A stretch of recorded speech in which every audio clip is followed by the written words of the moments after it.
নমস্কাৰ মৰমৰ ছাত্ৰ ছাত্ৰীহঁত আজি আমি পঢ়িম দশম শ্ৰেণীৰ এ লেটাৰ টু গডৰ ভিতৰৰ প্ৰশ্নোত্তৰ মানে additional question and answer. Question number 1, where was Lencho's house located? লেঞ্চৰ গড় ক'ত আছিল? Answer, on the crest of a low hill. Question number 2, what could be seen from the Lencho's house? লেঞ্চৰ গড়ৰ পৰা কি দেখা গৈছিল? Answer, the river and the ripe corn dotted with flowers. মাকৈ খেতি ফুলেৰে সৈতে পৰিপূৰ্ণ আৰু নদী দেখা গৈছিল। Question number 3, what did the Cornfield need for good harvest? মাকৈ খেতিৰ বাবে কি প্ৰয়োজন হৈছিল? আনচাৰ, ডাউনপ'ৰ মানে বৰষুণ। Question number 4, what did Lencho compare the rain drops to? Lencho বৰষুণৰ টোপালক কিয় লগত তুলনা কৰিছিল? Answer, Lencho compared rain drops to new coin. লেঞ্চই নিউ কইনৰ লগত তুলনা কৰিছিল। Question number 5, big drops are compared to? Big drops মানে বৰষুণৰ ডাঙৰ টোপালক কিমান বুলি কৈছিল? আনচাৰ, 10 চেণ্ট পিচেছ বুলি কৈছিল। Question number 6, small drops are compared to? আৰু স্মল ড্ৰপছত মানে সৰু টোপালক কিমান বুলি কৈছিল? আনচাৰ, 5 চেণ্ট পিচেছ মানে 5 চেণ্ট পিচেছ বুলি কৈছিল। Question number 7, for how long the hail storm? ধুমুহা কিমান সময় আছিল? আনচাৰ, 1 আৱাৰ মানে 1 ঘণ্টা। Question number 8, after the hail storm the field covered with look like?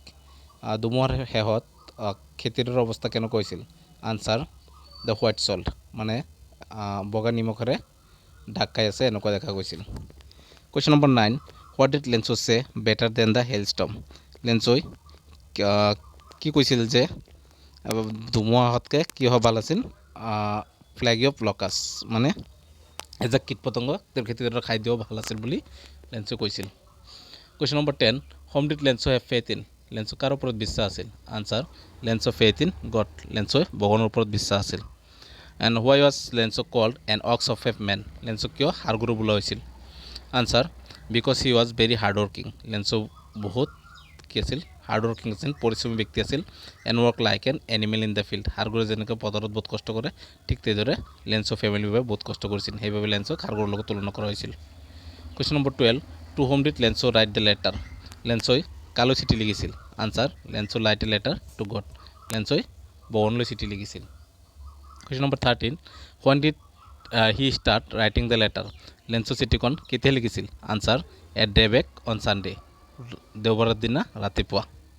Question number 14, what did Lencho ask God for? Lencho ভগৱানৰ পৰা কি বিচাৰিছিল? আনচাৰ, 100 পেছো 100 টকা বিচাৰিছিল। Why did the need the money? Why did he need the money? Lencho কিয় টকাৰ প্ৰয়োজন হৈছিল? Answer, to sow' he spell again and live until the crops কেম।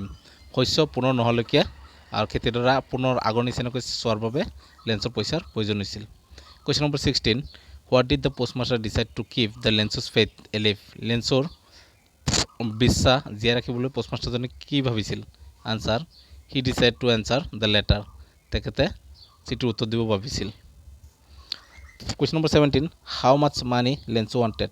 লেঞ্চই কিমান টকা বিচাৰিছিল? আনচাৰ, 100 পেছো।